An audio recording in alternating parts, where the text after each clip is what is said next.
जितिया पर्व माताएं क्यों करती है? आइए इस पर बात करते हैं। मैं सरोज पांडे। जितिया पर्व बचपन से देखता रहा, मेरी माता जी करती थी और उस पर्व को करने के पीछे सबसे बड़ा उद्देश्य यही होता है कि हर माता चाहते हैं कि उनकी संतान दीर्घायु हो, सुखी हो, जीवन में सफल हो और इसके लिए ये व्रत करते हैं। ये व्रत अगर देखा जाए तो छठ पर्व के समान है, क्योंकि जितिया पर्व में भी एक दिन पहले नहाय खाए किया जाता है। यानी कि एक दिन पहले से ही उसकी तैयारी शुरू हो जाती है। यानी कि तामसी भोजन को त्याग दिया जाता है, लहसुन प्याज जो कुछ भी हो एक दिन पहले से। यानी आज जितिया है, आज 25 सितंबर 2024 को जितिया पर्व मनाया जा रहा है। मेरी माँ आज से 3 साल पहले तो नहीं रही हमारे बीच, लेकिन उनका आशीर्वाद बना हुआ है और उन्होंने अपने जीवन में देखा जाए तो शायद 50 बार के आसपास जितिया पर्व किया होगा, क्योंकि आज मैं 52 वर्ष का हूँ। इसके हिसाब से मेरी माँ ने कम से कम 50 बार जितिया पर्व जरूर किया होगा और उनका ही आशीर्वाद और प्रताप है कि आज आपके सामने बैठा हूँ। क्योंकि 52 साल का उम्र होना भी आज के युग में असंभव है, क्योंकि आप सभी जानते हैं बहुत सारी बीमारियां हैं जो लोगों को किसी भी उम्र में उठा सकती हैं। हार्ट अटैक 7 वर्ष की उम्र के बाद आ जा रहा है। एक्सीडेंट किसी भी समय हो सकता है। हत्या किसी भी दिन की जा सकती है। आत्महत्या कोई कहीं भी कर लेता है। ऐसे में अगर मैं आपके सामने 52 वर्ष का आपके सामने अगर बैठा हूँ तो मेरी माँ के जितिया का प्रताप है। और मेरी माँ ही नहीं, इस दुनिया में धरती पर जितनी भी माँ है, विशेष करके बिहार, झारखंड, यूपी, मध्य प्रदेश, जहाँ तक हो सके जो माताएं इस व्रत को कर रही हैं, उन सब के लिए आज का दिन बहुत ही उत्साह से भरा होता है, क्योंकि हर माँ अपने संतान के लिए, उनके सुख के लिए ये व्रत करती है। आज मैं अखबार में पढ़ रहा था कि जिस माता को उसके 3 संतानों ने वृद्धाश्रम भेज दिया, वो माता भी वृद्धाश्रम में अपने बेटे के लिए जितिया कर रही है। जरा सोचिए, आज के अखबार की एक खबर थी कि जिन बेटों ने अपनी 3 बेटों ने अपनी माँ को वृद्धाश्रम भेज दिया, वो माँ भी आज जितिया का व्रत कर रही हैं अपने बच्चों के सुख के लिए। क्योंकि उन माँ का कहना है कि हम अपने बच्चों के लिए बुरा नहीं सोच सकते। मेरे बच्चों ने मुझे भले ही घर से निकाल दिया है, लेकिन वो सुखी रहें, दीर्घायु हो, उनके लिए हम ये व्रत कर रहे हैं। ये जो जितिया पर्व है, हर माता, आज मैं माताओं के विषय में ये आज का दिन पूरा का पूरा माँ के लिए स्पेशल है। मैं अपने दिन में कई बार मैं अपनी माँ के पुराने तस्वीरों को देख रहा था, पुराने फोटोज को देख रहा था कि जो मेरा शरीर आपके सामने दिख रहा है, ये मेरी माँ के खून से बना हुआ है।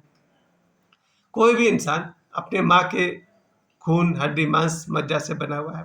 कहते हैं ना, पिता का अंश शायद ही 1-2% हो इस शरीर के निर्माण में, लेकिन 99% इसमें जो शरीर का निर्माण है वो माँ के शरीर में ही, माँ के पेट में हम सब विकसित होते हैं।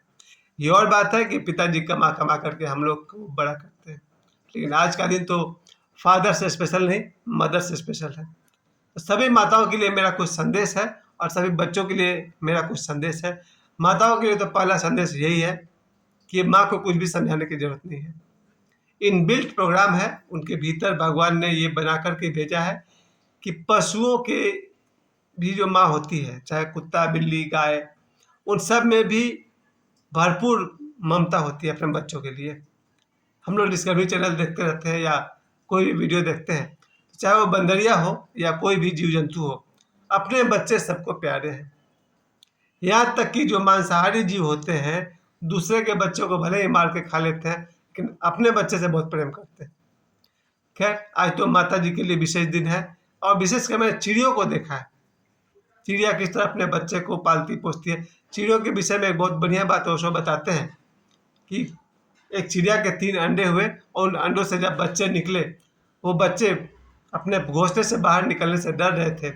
बहुत मुश्किल से वो घोंसले के बाहर निकले। उन्हें कूदने में डर लग रहा था कि उड़ पाएंगे या नहीं उड़ पाएंगे। आधे घंटे तक बच्चे ने मेहनत की। फाइनली उस माता चिड़िया से नहीं देखा गया, उसने अपने बच्चे को धक्का दिया। वो बच्चा धक्के के डर से नीचे गिरा और कुछ ही दूर के नीचे गिरने के बाद से वो पंख फड़फड़ा कर उड़ने लगा। तो माताओं को कोई भी संदेश देने की जरूरत नहीं है। हर माँ जन्म से ही ममता लेकर के आती है। माँ बने या नहीं बने, ममता उनका स्वभाव है। तो माताओं के लिए तो मैं कोई संदेश नहीं देना चाहूँगा, क्योंकि माँ पहले से परिपूर्ण है। ज़्यादा से ज़्यादा एक बात मैं याद दिलाना चाहूँगा, हो सके तो अपने बच्चों को शिक्षा जरूर दीजिएगा। अपने बेटा और बेटी को शिक्षा जरूर दीजिएगा। मैं आज 2024 के संदर्भ में कहना चाहता हूँ, अगर मुझसे कोई पूछे कि मेरा एक उद्देश्य क्या है, एकमात्र उद्देश्य क्या है, तो मैं कहूँगा मेरे बेटे और मेरी बेटी को पढ़ाना। बाकी वो खुद कर लेंगे, बाकी ईश्वर चला लेंगे। ईश्वर सांस चलाते हैं, ईश्वर भोजन देते हैं, पानी देते हैं, सब कुछ देते हैं, लेकिन शिक्षा माता पिता को ही दिलानी होगी। और मुझे वर्षों तक सौभाग्य मिला शिक्षक रहने का। अब तो मैं कोई शिक्षक नहीं हूँ, न मैं स्कूल टीचर हूँ, न मैं ट्यूशन टीचर हूँ। मैं एक पिता हूँ, और एक ऐसा पिता जिसे अब माँ की भी भूमिका निभानी पड़ रही है। तो मेरे तरफ से हर माताओं को संदेश है, अपने बेटों को और बेटियों को पढ़ाने में समझौता मत कीजिए। खास करके मुझे लगता है कि बेटियों को कभी कभी आज भी नंबर 2 समझा जाता है, सेकंड समझा जाता है। पढ़ाई के मामले में वैसी गलती मत करिएगा। अपनी बेटी को भी खूब पढ़ाइए, क्योंकि बेटियों का पढ़ना बहुत ज़रूरी है।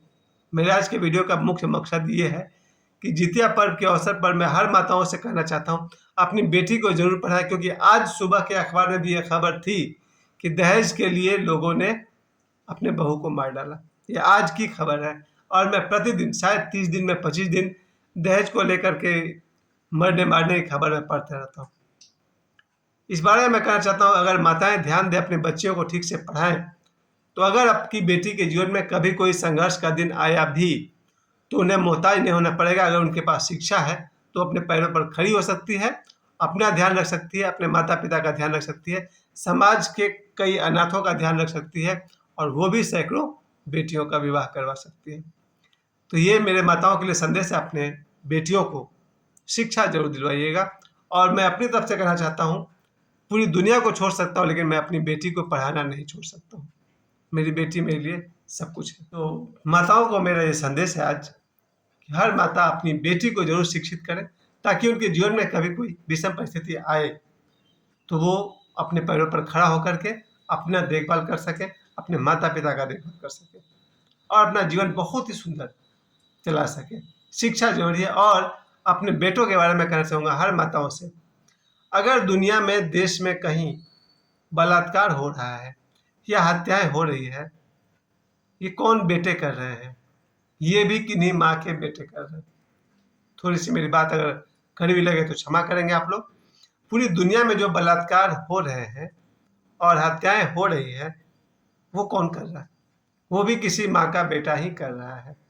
तो माताओं का दूसरा कर्तव्य है अपने बच्चों में अच्छे संस्कार डालना। और याद रखिए, आपके बेटे और बेटी में अच्छा संस्कार तभी डाल सकते हैं जब सबसे पहले आप ही को सही होना पड़ेगा। हर माता पहले अपने आप को ठीक करे, आपके शरीर में, आपके खून में वो बात हो कि आपका बच्चा भी संस्कारी निकले। ओशो कहते हैं, बच्चों को जन्म देने से पहले हर माता पिता को ध्यान करना सीखना चाहिए। खैर, ये मेरी दूसरी विनती है कि हर माता अपने बच्चों को अच्छे संस्कार दे। तो माताओं के लिए मेरी तरफ से 2 ही संदेश है, अपने बच्चों को, बेटियों को शिक्षा दीजिए, और बेटों को शिक्षा और संस्कार दीजिए। हालांकि ये भी कहना चाहूँगा कि अपनी बेटियों को भी संस्कार दीजिए, क्योंकि जिस तरह से मैं सोशल मीडिया पर बेटियों को देख रहा हूँ, और जिस तरह से मैं अपने निजी ज़िंदगी में बेटियों को देख रहा हूँ, स्कूल में था तब स्कूल में देखा, सड़क पर देखा, ट्यूशन में देखा, जहाँ कहीं भी देखा। आज अगर बेटियां बिगड़ रही हैं तो उसके पीछे जिम्मेवार कौन है? सोशल मीडिया पर एक बड़ा अच्छा मैसेज आजकल चलता है कि जब माँ अनपढ़ थी तो बच्चे इंजीनियर पैदा होते थे, और आज माँ ग्रेजुएट है तो बच्चे डांसर पैदा हो रहे हैं। इस व्यंग में थोड़ा सा समझने वाली बात है। पहले की माताएं अनपढ़ थी तो उनके बच्चे डॉक्टर इंजीनियर भी बने। आज माताएं पढ़ी लिखी हैं तो उनके बच्चे डांस कर रहे हैं। खैर, डांस करना बुरा नहीं है, लेकिन मैं कहना चाहूँगा हर माँ से मेरा ये निवेदन है, अपने बेटे और बेटी को शिक्षा भी दें और संस्कार भी दें। और दूसरी तरफ इस वीडियो को अगर कोई देख रहा है, कोई बालक, कोई बालिका, कोई आदमी, उनसे मेरा निवेदन है, जितिया के पर्व के अवसर पर आपकी माँ अगर सामने है, माँ मतलब माता पिता, उनको सम्मान दें, उनकी सेवा करें, आपसे जितना बन पड़े उतना सेवा करें। ऐसी कोई नौबत ना आए कि माता पिता को वृद्धाश्रम में भेजना पड़े। कहते हैं ना, बाबा बागेश्वर हमेशा कहते हैं कि इस धरती के भगवान है माता पिता। ये तो कॉमन सेंस की बात है। माँ से हमारा जन्म होता है, पिता के कारण हमारा जन्म होता है, तो माता पिता ही हमारे भगवान हैं। इसमें अतिशयोक्ति क्या है। तो जितिया पर्व के अवसर पर मैं सभी माताओं को बहुत बहुत प्रणाम करता हूँ और उनसे अपने लिए आशीर्वाद मांगता हूँ। मुझे समय देने के लिए आप सभी को बहुत बहुत धन्यवाद। हर माताओं को जितिया पर्व की हार्दिक शुभकामनाएं। प्रणाम।